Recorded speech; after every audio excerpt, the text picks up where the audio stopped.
Greetings of peace, love, and harmony. I am MandisaMosi. Thank you so much for tuning in. Today's topic will be on Vipassana meditation and this recent retreat I went on, but I found out while I was there that it wasn't a retreat. It was a meditation course, which was basically like a boot camp where we couldn't have phones, access to the external world, or we couldn't talk to anyone for like almost 10 days really. Nonetheless, did this thing though help me with my mental health for real? I will be giving a brief history on my mental health journey, talking very much in depth about my maladaptive daydreaming, where it started kind of for me, and I'll touch very lightly on schizophrenia. They're not mutually exclusive. They're not really related at all. Like people maladaptive daydream, but they don't have schizophrenia. So I want to be very clear on that. And I also want to be very clear that just because this worked for me does not mean it worked for you. In fact, I almost did not go to this retreat because I read the website and like on it, there were like serious mental disorders. It's like on the handbook thingy that they tell you to read before you join. And I'll go more in deep at the end of this video. But it says people with serious mental disorders have occasionally come to Vipassana courses with the unrealistic expectation that the technique will cure or alleviate their mental problems. Unstable interpersonal relationships and a history of various treatments can be additional factors which make it difficult for such people to benefit from or even complete a 10-day course. Our capacity as a non-professional volunteer organization makes it impossible for us to properly care for people with these backgrounds. Although Vipassana meditation is beneficial for most people, it is not a substitute for medical or psychiatric treatment, and we do not recommend it for people with serious psychiatric disorders. So when your girl read this, I was like, I better not apply to that. But I had heard about this way, like 7 or 8 years ago, I want to say, from someone who went in Georgia. And I was like, during this time in my life, although I do have serious mental disorders and I've had some unstable interpersonal relationships in the history of various treatments, all of that stuff that they say, as a like CYA type of situation, which I completely get, I completely understand. I also know that I was stable enough to go. Like I want to be very clear on that. Like I wasn't experiencing any self-harming thoughts. I wasn't experiencing any thoughts about harming others. I just wanted to see if there was something out there that could get my mind to be more stable, more focused, especially with all that I was kind of navigating and all the changes that have occurred in my life. So I wanted to start off there so that we were all on the same page about like understanding, overstanding that this is not something that even the course itself says or recommends for us to go there with the expectation of it assisting with. Can it? It helped me. And I won't even say that it helped in terms of it stopped. But I'll get more into that later. Okay. So if you, I said all that to say, like, if you find or someone who may find this video useful, helpful, beneficial, whatever, feel free to share it with a friend, share it with someone. I think it can give a good perspective because a lot of times people talk about meditation like, oh yeah, just sit. And they have no idea what it can be like for someone who maladaptive daydreams severely or who has dealt with schizophrenia or dealing with schizophrenia, what that's like. So let's dive into it, shall we? I'm going to start with my maladaptive daydreaming story and how this phantom world really began for me. It all started when I was 12 years old. I had been given this big news that I no longer had temporal lobe epilepsy. I was diagnosed when I was 3 years old, and for 9 whole years, I had to take medicine. I had to get permission to participate in physical activities. I couldn't do what the other children just did, just raise their hands and go. I had to get asked by the preschool teacher because during nap time, when the children were napping, I had to take my medicine. And she would ask me, so are you retarded or something? Like, I had to deal with all of that type of stuff. And so after all that time, it was gone. Like, I never had to do any of that anymore. I felt like I was going to be normal. Like, finally, I'm going to be like a normal child, just like everybody else, was my whole thing. But I had to also deal with like not knowing I would have a smooth night's sleep, and if I would wake up in the morning. So because my seizures were the type that would come up at nighttime. Like, I would never like, it wasn't, I guess, high risk for me during the day, but at nighttime is when I would seize. And at nighttime is also when I had to take my medicine as I grew older. And so that was a thing. But yeah, that all changed once I had weaned off Tegretol for my seizures. I will say that, like, back up a little bit, like, before I had, like, even though I had epilepsy, I do remember that I had a clear mind. Like, my mind wasn't overly active. I was going through a lot of trauma and like a lot of bullying and whatnot. And so I would like journal fake things that happened. Like, oh, I had a good day. I had so many friends, blah, blah, blah. I had no friends, especially in elementary school. I had no friends. And so it's like, those were like lies that I would put into. So I would do stuff like that to kind of cope. But in my mind, that stuff didn't really exist. When I got weaned off of my epilepsy medicine, like the Tegretol I was taking, that's when things kind of took a left turn. Like, I would find myself like staring at the wall, engulfed in full daydreaming. I would find myself like pacing the floor and laughing at stories that were in my mind. Like, and my mom would just be like, no, don't do that. And it's like, I would also find myself like trying to hide tears in public, because the things in my mind would be sad, and so I would cry, or they would be funny and I would laugh. And so it's like, you know, even when my mom would be like, don't do that, and it was like, I would love to not do it, but I literally cannot help it. Like, and I'm not laughing to like make light of it. It's just that I just couldn't help it. And even to this day, it's something that I would struggle with, like the pacing, the just like walking the floor, like all of that type of stuff. And so those are the types of things that I deal with, like just being stuck in my room, lying in my bed, zoned out to music and a daydream, or just like, oh, I'll say, oh, I'm just sitting here and think on this for a second before I do XYZ. I'd be set for an hour or 2 hours just in my mind, not done anything that I said I was going to do. That's just how fast the day would slip from me. These crying or intense laughing spells I would have, it wasn't because of anything that was happening in reality, but it was everything that was happening in my mind. The daydreams were vivid, and they still are vivid. They involve people that I know and sometimes people that I don't know. They are intricate and they are exhausting. They are debilitating. And although I have always boasted about being an only child capable of entertaining myself, this goes a tad bit beyond that. This has become torture for me. My mind is constantly in the state of torture by my mind. Like, there's no other enemy besides the enemy that's within. And for me, that has been like my mind and my mental state. And I've hid this for years. Close friends didn't know about it. My mama didn't know until recently, like very recently. And I was like, you remember when I was a little girl and I used to blah, blah, blah, blah, blah. And she was like, yeah, you still do that. And I was like, yeah, well, this is what's going on. This is what's happening. Because I didn't know how to explain it to anyone. And I had a fear of being called crazy or weirder than I already was. So these daydreams, they were so intense that I embody the pain or the fear that comes from them, or even the joy or the laughter.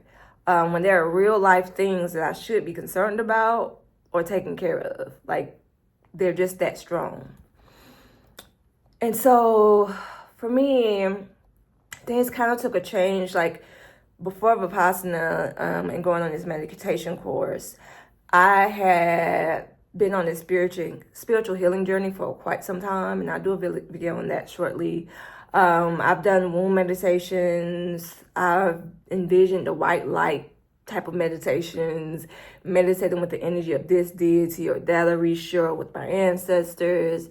I've done mindful walks in nature for years. I've sat in nature for hours. I've journaled about it. I prayed about it. I have gone to psychiatrists about it and many other symptoms. I've gone to psychiatrists about it, plus with many other symptoms that I've had, or that I have. I also got diagnosed with schizophrenia about it and medicated about it. And still nothing would really given me at peace, anything to be at peace about it. Like, nothing would really help me to like stabilize and to stay present for real. And at this point, I'll talk on the schizophrenia for just a bit, because maladaptive daydreaming, like I said before, is not related to any particular mental health disorder at all. According to the research I've looked up, at least. I'm not sure if this changed, will change, has changed, blah, blah, blah. But according to the research I've looked at, it's not related to anything, surprisingly. But I have also struggled with hallucinations, like feeling like something is biting me or crawling on me, especially when I am meditating. More on that later. I've also seen things like shadows or entities. I've smelled things and heard things that weren't there. And earlier this year, I found myself back in a dark space where I needed to take FMLA from work and do this outpatient program for my mental health. And it helped tremendously with getting me the help that I needed and the medication that I needed at the time. But boom. I returned to work, and instead of accepting my workplace accommodation, they fired me. So that means no more healthcare, which means no more medication. And although I'm stable, like I wasn't on medicine before I went into the outpatient program, but I was in such a dark space, like in terms of self-harming, in terms of just being angry, because my official diagnoses are schizophrenia, major depressive disorder, and anxiety. And with major depressive disorder, my sadness, it looks a lot like anger. And it's not necessarily the anger that is like, wow. It's more so like an inner rage that repels any and everything that could be good for me or good to me, including people. And it can cause like very, very, very toxic work relationships, because that was the main stressor that I was experiencing at that time. So I was experiencing a lot of not good things happening. And I knew that I needed a break from work because I just wasn't going down a good path. And so thankfully I had FMLA and I could do that. The techniques that I did learn on the outpatient program, though, it helped me talk through my trauma more intensely, because I went through a lot of childhood trauma. It helped me like be more proactive, significantly. And there was, but there wasn't something that necessarily helped me be more present, I would say. There would be times where the medicine would silence my mind and just be focused. But there were also times where they would give me medicine and it wasn't like, you know, they do kind of trial and error when you're in those types of programs with medication. And there'll be some medicine that will like silence the mind completely, but it will be having devastating side effects that I could not maintain at all. And then it was like the medicine that I ended up on, it would like stabilize my mood, but it did nothing really with the maladaptive daydreaming. So it's a lot. Like, medication is a lot. And like I said before, I wasn't on any medicine before I went there. And like I had been diagnosed with schizophrenia a while ago, like in 2020, 2021, when COVID hit and all that craziness was happening. So I wasn't on medicine for a while. Like I don't have to be on it to manage my symptoms. I guess they're not as severe as some people's are. But yeah, I was really happy though when I got a medicine that made my mind be still. And I was really sad and frustrated when that same medicine almost made me want to, not be here anymore. So it's like, because some medicines can cause that side effect. So it's just been a journey in terms of like what's needed for me to be mentally stable, mentally secure, mentally all of that good stuff, mentally healthy. So like I kind of hit on before, I originally heard about these 10 days, this 10-day silent Vipassana meditation course, boot camp situation, from a sister that I met in some spiritual circles about 7 or 8 years ago. And I wanted to go, but at that time, like I didn't have the 10 days to take off of work. Like, who has 10 days to just not be like at work? Like, even if they give you your 2 weeks, we get 2 weeks in America for going to work, but it's like, or for not vacation time, but it's like if I get sick or whatever, I'm gonna use days throughout the year. So it's like 10 days of that to dedicate to that. That was a huge risk that I wasn't really willing to take. So I didn't do it. So when I lost my job this time around, like I was like, let me look at things a bit differently. And I looked to see if there was one near me, because back then we were in Georgia. Now I'm in Texas. Do they got them here? And they do. And it was only 1.5 hours away from me. I took the leap and I applied. And I told y'all while I was scared to apply, I'm going to be very real with y'all, I did not tell them about my mental health. And then during orientation, one of the things I'll talk on later is like, do not lie, as being one of the things to abstain from. And I was like, oops, if I apply again, when I apply again, I'm going to tell the truth, but don't lie. It's really for like your own protection, because you never know what sitting there in silence, even though you're in a meditation hall around people, you never know what that's going to induce. When he's taking you through all the things that you're doing, you're going to be like, you never know what can come up for you. Like I had some traumatic stuff come up for me. And if I hadn't done the extensive FMLA, if I hadn't done this extensive spiritual journey that I've done before, I probably wouldn't have been able to handle it. So please, please, please, please, please do not lie. Like, I'm going to be kind of transparent. Like, I'm going through a process now where it's like I'm applying again to like help to serve, because this is completely free of charge, this meditation course, and you can donate at the end of it. And then they also say, like, if you don't have money to donate, don't hesitate to sign up to serve, because after you do it 10 days, you're considered an old student and you can serve like these 2-day, 3-day things, blah blah blah, and they're going to ask you about your mental health. Tell them the truth, because it's really for their safety and it's for your safety as well, just so that like if something does happen, they can give this information to a healthcare provider and be like, boom, this is what's going on, this is what she has, this is blah blah blah. If they don't have that information, they can't help you, or the help you get can be delayed. So be honest. Don't be like me. I've done some stupid things in my life. Do not be like me. Please, please, please be honest. So leading up to the course, I got nervous because we couldn't have no phone. We're in the middle of nowhere in Texas. We got stranger danger. Like, you can't talk to people. And like sometimes my phone distracts me from my mind.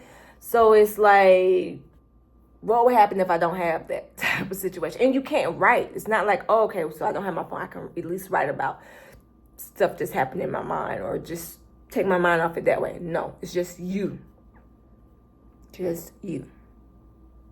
Okay? So I was like, okay, cool. Right? So I kind of got myself at peace with the fact that I was doing this. I was taking a leap of faith. And what happened was exactly what I thought was happening. Mental chaos happened. But Vipassana teaches the importance of like non-judgment. It normalizes the fact that our mind will wander, and it doesn't make you feel bad about it happening. It just says recognize it and come back. And I understand that a lot of times when you're doing therapy, when you're working with psychiatrists and all of that, and they're telling you to meditate, they always say, acknowledge it's happening and then come back. But it doesn't really make you feel like it's okay to actually have your mind wander. You still try to do this, for me, this Herculean task of like just focusing on my breath or focusing on whatever it is I'm supposed to be focusing on. And when I was in a cult, like things like that would happen. Like I would process with the sisters there, be like, this happened, or process with the leader, this happened. And there would be times where I just feel like, boom, I'm shut down. Or boom, it's a bad thing, or I'm not being serious, or I'm not, it was always this negative experience that I would share when I was having these difficulties in keeping my mind focused, sustained on the task. But here it was just, it didn't feel like I would be condemned for not being able to blah, blah, blah. It was like, it's okay. Just add all these things to the toolbox. And if you can't do it, just focus on your breath.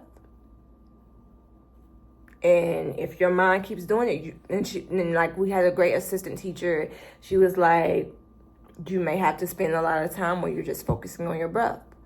And I'll get more into that later. I'm like jumping the gun. But this is like, for me, like it was just, though, like it was just like always that feeling like a failure type of thing in my previous experience with attempted meditation.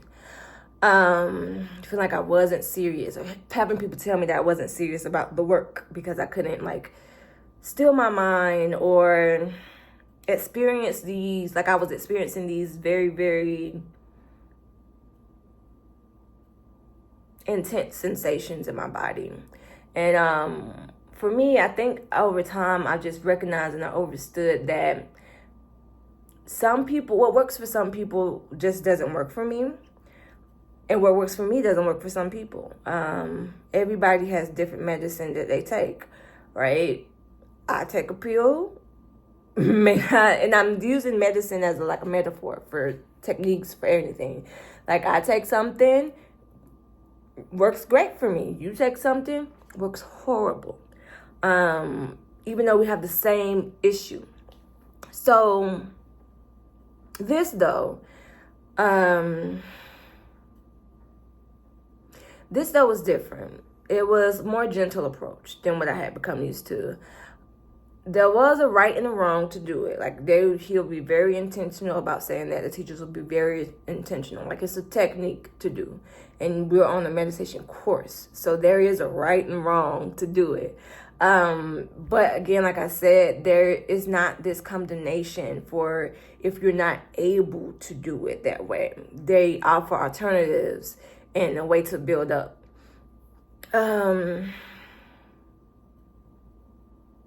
Yeah, and like there was also like no bad consequences or harsh words that were spoken over you.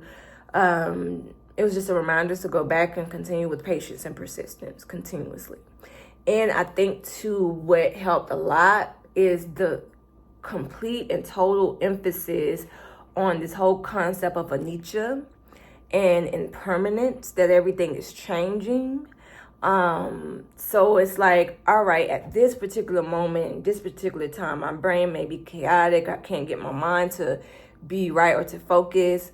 But anicca, things change. The next moment will be completely different. And so having that explained as well helped me to be at peace, because I think for me, always trying to and being trained to in my previous like cult type of situation to do it the right way, or there is a right way and it has to be right every time you do it, or you're not serious. I think for me, or you're not growing, or blah blah blah, like I think for me though, it was just understanding the ebb and flow. Because we can easily say that there's an ebb and flow in life, and we can easily say like, oh, right now we're not XYZ, but in a second we can be good. But it's another thing to actually be in an environment and experience it, because people easily say it, but they don't offer a platform and a situation where it's experienced. So moving on, I would say that the core of Vipassana is also about observing the sensations that we have in our body without craving or aversion. So remember those bites and crawling feelings that I told you I would get? Like, it made me feel like I wasn't alone or weird for feeling those things. Because he would give stories about people who have practiced Vipassana in the past, and he would tell stories about them jumping up from their seats because they had so much basically karmic debt, or like stuff that's happened in their past. Like, I was going through that, or like I've gone through meditations where I've tried to sit still and I couldn't because I was jumping. Like, this made me feel like I wasn't alone, because I felt crazy because of these things that happened to me. And so when I was hearing these stories, like feeling like something's biting on me, crawling on me, like feeling like something's burning, like, okay, well, this kind of provided context for some of those sensations when I was sitting and meditating. And not because it's like, oh, well, this is the reason why, it's because of all of the karmic blah, blah, blah. I'm like not trying to like romanticize the sensations, because again, some of it may simply be hallucinations, etc. But it helped me to not react to them in the way that I used to. It taught me to sit down with it and stay present. So yeah, I didn't have to run from it anymore. I didn't have to get embarrassed by it. I could just observe it. And although it wasn't a moment when during the meditation course where I jumped up, it was moments though where I would feel like a pinch, or like a I don't want to say, it's not like a pinch. Sometimes it's like not a shot, but like severe in my like legs or in my arm or somewhere. And it's like my body though, when I feel it in that area, it will jump or jerk. And I didn't have to feel embarrassed by that anymore, or scared to, I would say scared. Like, because I used to be scared to really sit down and meditate because I would experience those things.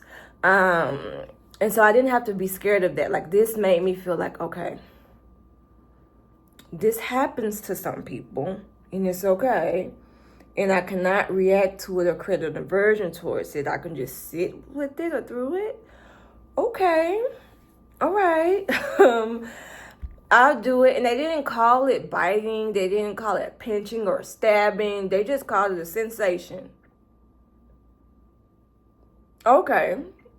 A sensation. And there were times that the assistant teachers would split us up in groups to see how we were doing, because the sensations can also feel pleasant and feel like a good vibration throughout the body. And there were some areas of my body I felt like a pleasant, or like a not biting, crawling, irritable sensation. But there are some people who would feel that in like a good, pleasant sensation. And so there will be times that I will feel a tad bit discouraged to hear them like, Dad, I'm not feeling that. Like, I feel this pain, or I have this chaotic mind that makes it difficult for me to be fully present with my body and to survey it the way that we're required to in this tradition, or in this method. But I also saw those students struggle with the craving of that good feeling. So it made me stay focused on my body and just becoming more at peace with what I had going on in the moment. With that being said, can you believe that me, MandisaMosi, a person who couldn't sit still for 5 minutes without reacting to a sensation, has sat still for 2 hours straight without moving? Observing the pain that you get in your knee for sitting for a long time, or the pain that you get in another area, or your foot falling asleep. Although I still have a bit of an aversion to the falling asleep feeling, like that's not a good sensation, okay? But I'm working on it. I'm working on not judging it. Anisha. Girl. Anyway, I've sat still for 1 hour straight on a consistent basis without moving. Not because the sensations are no longer there either. It's not because my mind isn't going a million miles per second. It's because I have become radically accepting about my reality, that the moments that I do get with complete stillness and complete focus and calm have worked for me. And I believe that the moments that feel like chaos are still just as beneficial, because I am teaching my body and my mind not to react. Okay?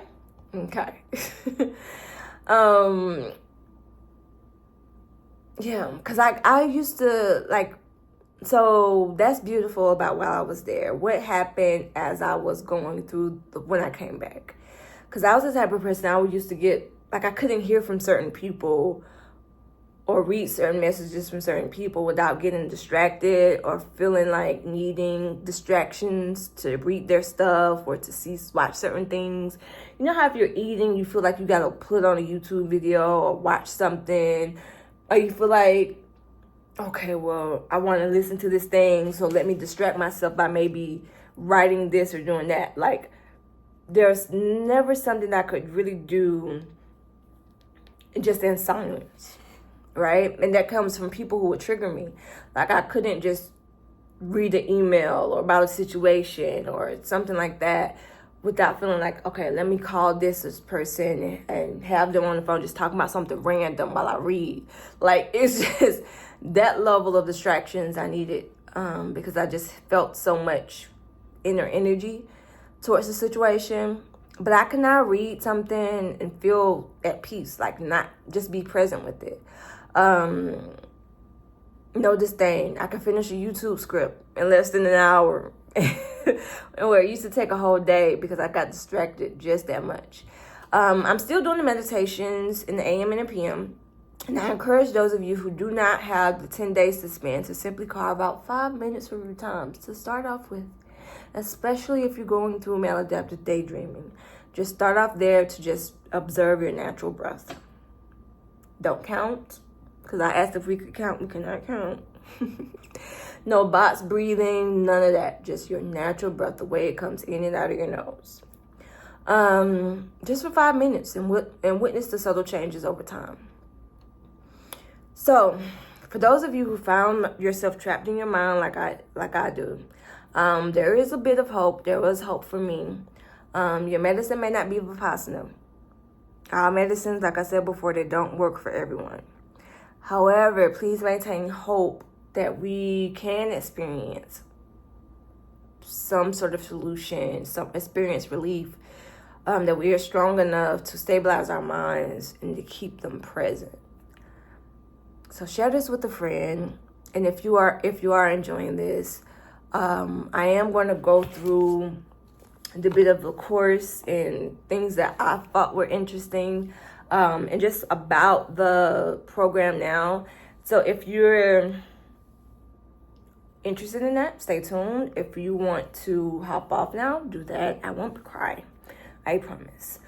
And so, like I was showing y'all before, this is the book that we get when we get there. This is the only thing that you get when you get there. And it's like, the first day I saw, I was like wanting to read the whole thing 5 or 6 times and I have nothing else to do. But then they do have like this code. It's this code of discipline, and I'm going to tell you the precepts that we're asked to follow. It's 5 of them as new students, and it's 3 additional, so 8 in total if you're an old student. These are the things that you're expected to do when you're at the course. And this is related to Dhamma, Dhamma. To abstain from killing any being. We're in the country in Texas. There are a lot of bugs, and you can't kill any of them. Abstain from stealing. That's not difficult. Abstain from all sexual activity. Cool. Abstain from telling lies. Abstain from all intoxicants. So, like, I lied on the application. Oops. No, if you're old students, there are 3 additional precepts that you have to do. Abstain from eating after midday. Abstain from sensual entertainment and bodily decoration.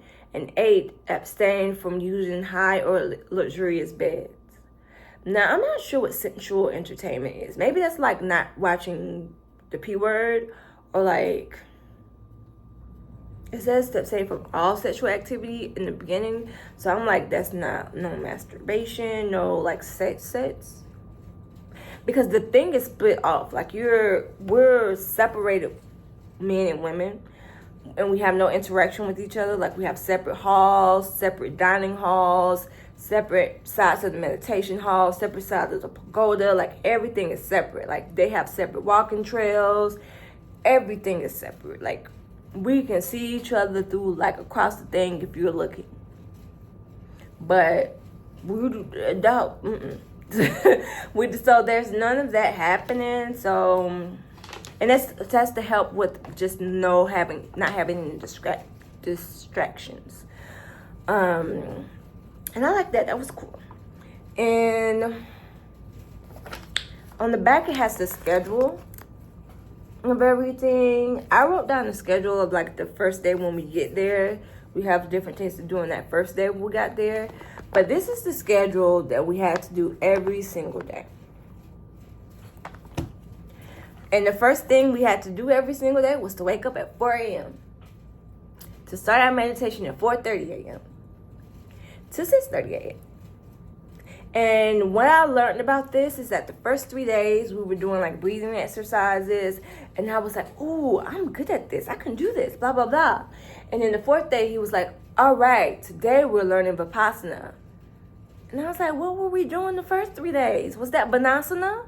Like, I was really perplexed, but I understood why we did that on the first 3 days, because they talk about the importance of get your mind mentally sharp and mentally sharp.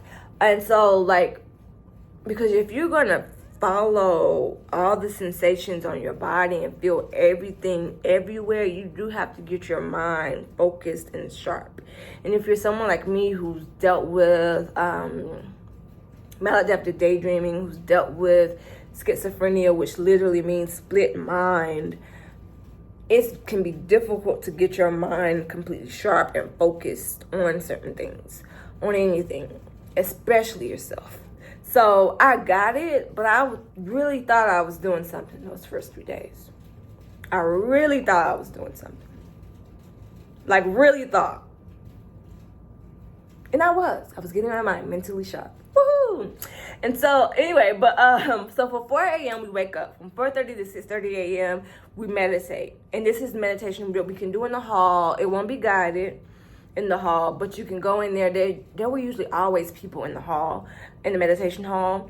And we get our own separate spot. Like, everybody got a designated area in the hall that we can go to. Or we can meditate in our room. Also, if you're a new student, you gotta assign a cell in the pagoda after a time. I think it's like after the 7th day. And me and the girls were like, why we gotta wait till the 7th day to go to the pagoda? We were talking after the fact, not during. But just clarify, I did not talk to nobody. And so we learned, though, they were like, the energy in the pagoda is very intense. And so, and they're right about that. Like, when I went in there, I kind of went into a trance a bit during one time. But I was able to really do the technique and whatnot in there, and it was really good. But anyway, so that's from, then we have breakfast from 6:30 to 8 a.m. So after you go to the pagoda, you can go to breakfast from 6:30 to 8. From 8 to 9, there's a group meditation sitting in the hall, and that will be guided. Then from 9 to 11, we can meditate in the hall or in your room according to the teacher's instructions. And there are breaks between each of these things. So it's not like we're sitting there from 8 to 9, and then when 9 to 11 start, we're sitting there again waiting for them to tell us no. From 8 to 9 happens, that meditation ends. They give us a short break. We come back. We start off another meditation type of course, type of situation. But I'll say he'll start off with another chant. But at the end of it, the teacher will say what to do. If we need to stay in there because they're going to split us up so we can talk about the new technique. Or if we can go to our room to finish off meditating. So 11 to 12, there was lunch break. 12 to 1 p.m., there was rest and interviews with the teacher. From 1 to 2:30 p.m., there was meditating in the hall, in your room. From 2:30 to 3:30 is a group meditation in the hall. So anytime it says group meditation in the hall, that means you have to be there. There's no option to do it in your room. 3:30 to 5 p.m., we meditate in the hall or in our room according to the teacher's instructions. Then from 5 to 6 p.m., there's a tea break. Notice it's tea break. So that means we eat breakfast, we eat lunch. And then from 5 to 6 p.m., there's a tea break, right? And so I'm a type of person that does intermittent fasting. It means I don't eat until 12 p.m. But these people were like, oh, well, you can eat at like 6:30. But after 5, you can have tea. And if you're a new student, you can have tea and milk and fruit. But if you're an old student, you can have tea. I don't eat milk. So I had tea and fruit. I wanted food. I'm used to my big dinner, or not even a big dinner, like a dinner and, a big lunch. This is like you can have breakfast, and it's the same thing every day. No shade, it's free. And then you can have lunch. That chickpea curry, so good. So good. Anyway, again, no craving or aversion. So you really shouldn't be there craving food, Mandisa. From 6 to 7 p.m., there's group meditation in the halls. And like from 7 to 8:15, there's teacher discourse. So each night we would have a teacher's discourse where he would, Goenka, who is the guy who brought Vipassana to everywhere, like started spreading the word about Vipassana once it got rediscovered. We'll watch a video on him, and he would basically give us a teacher's discourse. Very good information. I love it, but he made sure to let us know that this was not intellectual entertainment. From 8:15 to 9 p.m., there was another group meditation in the hall. 9 to 9:30 p.m. If you had questions for the teacher, you could ask them, or you could go home, or go to your room, and take a bath and go to sleep, which is what I do every night from 9 to 9:30, because I don't want to talk to you. It's a long day. And it's not be like it's a long day, blah, blah, blah. It's like after you do all of that, you get tired. Like you're doing all that mental work. It's like a mental exercise. And it is tiring. I will say, though, if I had one critique over everything, and they let you know, too, during orientation, that we can't make you happy with everything. We can't really, we won't be able to control everything to make this a pleasant all-around experience. And I get that completely. I'm just going to talk about the meal breaks. And again, this is really important to not develop any cravings or aversions, and to kind of check your old cravings or aversions, because this is only for 10 days. I'm just saying, I'm just going to share. This is not a critique. This was something that was difficult for me. That's a better way to put it. This is something that was difficult for me. And that was that, like, the meal time, 6:30 to 8 a.m. is not bad. That was good. Eating oats and prunes every day. Oatmeal and prunes every day. But we also had cereal options. We had fruit. We had teas. Blah, blah, blah. Like, so you can get your variety there. Lunch breaks, 11 to 12. I liked. The difficult part, though, was the tea break. Because it's cool to have a tea break between, it says here 5 to 6 p.m., but it's realistically more like 5 to 5:25 p.m. One time it was literally 25 minutes. They started ringing the bell for us to leave in 25 minutes. And that was difficult for me. And the reason why they do that is because the same people who are volunteering and helping, because everybody there is a volunteer, the people who are helping to, like, put out the food, clean up the dishes and everything after you eat, are the same people who have to be there for the group meditation in the hall at 6 p.m. So it's difficult for them to put all that food out, clean out everything in an hour. So I get it. And that was the most difficult thing ever. Like, tea break sometime I would be nervous about. And it's like, especially me who's not used to doing, because this is a form of intermittent fasting. It's just the opposite way of what I'm used to. So someone like me who's not used to doing it in this way, I was like, oh my Lord, how? And I really struggled like the first 3 days because I felt kind of rushed and stressed out a bit. But afterwards I was just like, I stopped cutting up my fruit. I was like, let me just take these bananas and this apple.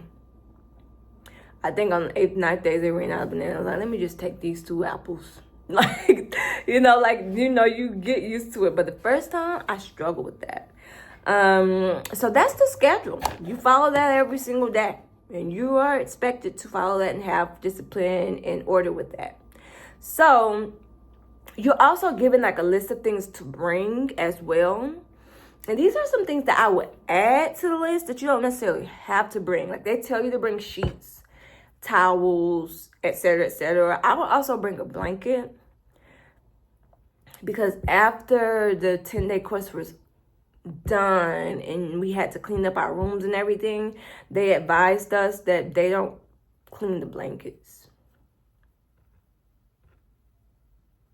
I would also bring a water bottle. It's not listed to bring a water bottle, but I would bring one. They have drinking fountains. I had brought gallons of water as well because I wasn't sure what the water situation was going to be like. And I was like, I can do 10 days and not talking to nobody. I'm an only child, but I got to have my water. They had water there, but I did have my water bottle as well. I will also, though, bring a thermos for tea. Especially when I return for an old student, I'm bringing a thermos for tea. It's essential. Because if I could only have tea sipping around, because you can't bring any of the mugs or anything out of the breakfast area, I love tea. So I would bring tea. A thermos for tea. A flashlight is listed as optional. I would bring it. Mainly because I didn't bring one this time, but I would definitely bring a small flashlight because it gets dark at night and we leave, like the last thing we're leaving from the meditation hall is at 9 p.m.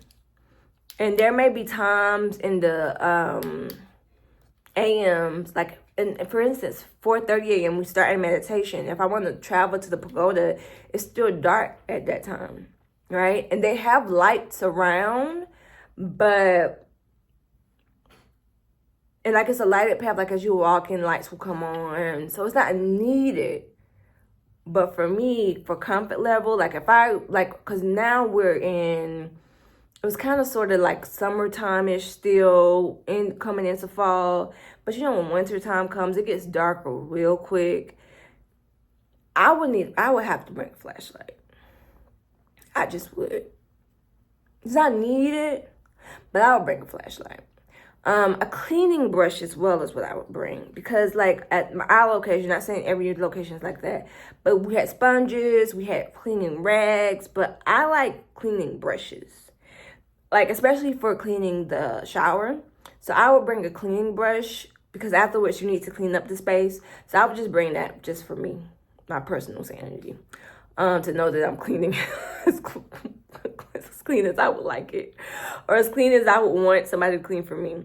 So I would bring that. Insect repellent, they have insect repellent there again. It's just like, what type of insect repellent do you like on your body? Some people don't mind using off, which is what they have, or other things. But if you're more conscious with what you're putting on your body, then you would want to bring your own insect repellent.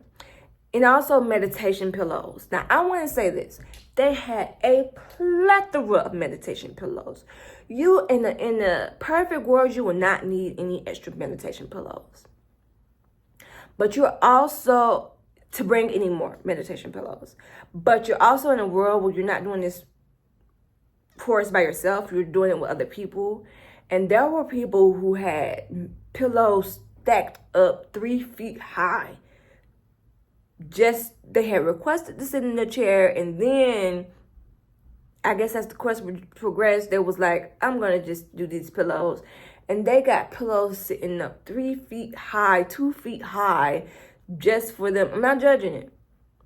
I'm just saying, because you have individuals like that, it may be difficult for you to get your level of comfort from meditation pillows, to get some for your own. So like that first 2 days, be sure to get the meditation pillows you think you're gonna need, because after the 3 days, 4 days, you're gonna get people who are kind of low-key hoarding all the pillows.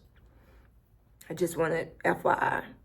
So maybe bring your own, like if you have a meditation practice already, you kind of know what your body needs, what position it likes to be in for long-term sitting. I had no clue what I would need, what I would want.